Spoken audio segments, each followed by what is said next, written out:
A blessed day to everyone. Welcome to our daily podcast, Hope and Strength for the Journey.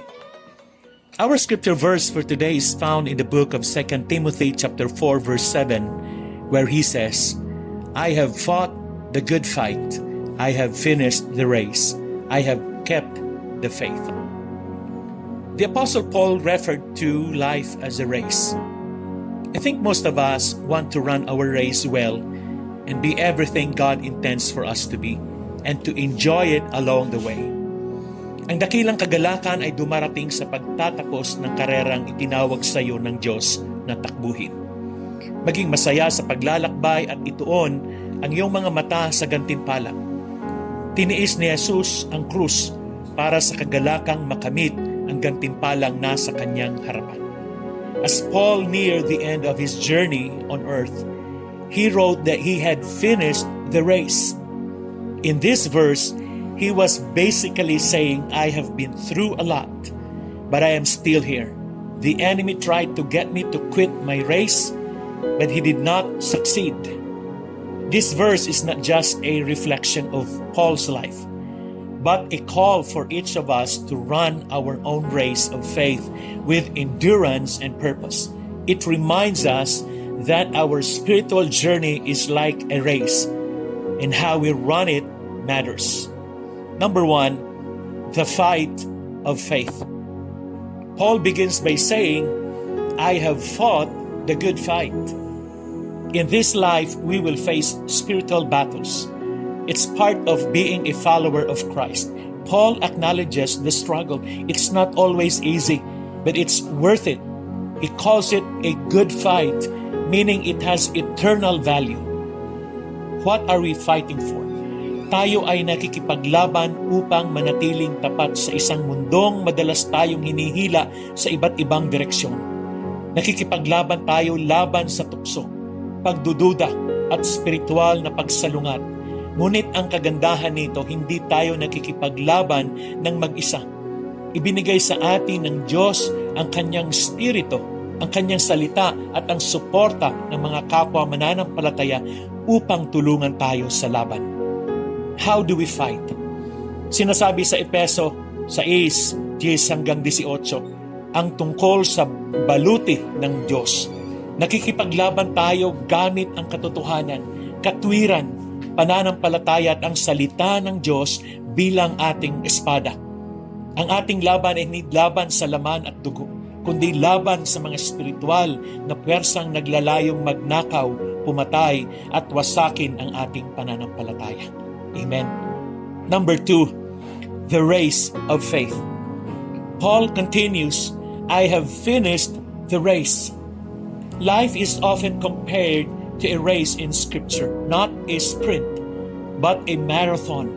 Running this race of faith requires perseverance, endurance, and focus. Run with perseverance. Sabi po dito. Hebrews chapter 12 verse 1 tells us to run with endurance the race that is set before us. Each of us has a race to run. Your race might look different from mine, but God has uniquely designed each of our journeys. We will face hurdles, delays, and challenges, but we must keep running, even when it feels tough. Remember that God is with you every step of the way. Amen. Not only that, run with purpose. Sabi po sa unang Korinto 9, talatang 24, sinabi ni Pablo, tumakbo kayo sa paraang makakamit ninyo ang gantimpala. Hindi tayo tumatakbo ng walang direksyon. Tumatakbo tayo na nakatuon ang ating mga mata sa finish line, na nakapokus kay Kristo. Ang karerang ito ay hindi tungkol sa tagumpay sa mundong ito, kundi sa pananatiling tapat at pagtatapos ng malakas sa ating relasyon kay Jesus.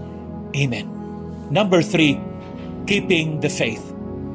Lastly, Paul declares, I have kept the faith. To keep the faith means to remain steadfast in what we believe, even when circumstances test us. It's about holding onto God's promises even when the world tries to shake us. Una ang sinabi dito, stay faithful to God. In times of hardship, it's easy to lose sight of God's goodness. But Paul encourages us to hold on to our faith, even in the darkest times. Like Paul, we may face suffering, persecution, or loss, but our faith must remain firm in Christ, who is our anchor. Pangalawa po, faith leads to the prize. Nakikita ni Pablo ang finish line. Isang koronang katwiran na inihanda para sa kanya ng Panginoon. Alam niya na ang pagtitiis sa karera at pakikipaglaban ng mabuting laban ay sulit dahil sa walang hanggang gantimpala na naghihintay sa kanya. Para sa atin din, may isang gantimpala na higit pa sa anumang maibibigay ng mundong ito. Ang buhay na walang hanggan kasama si Kristo. Amen. And as I wind up, so what does running your race look like?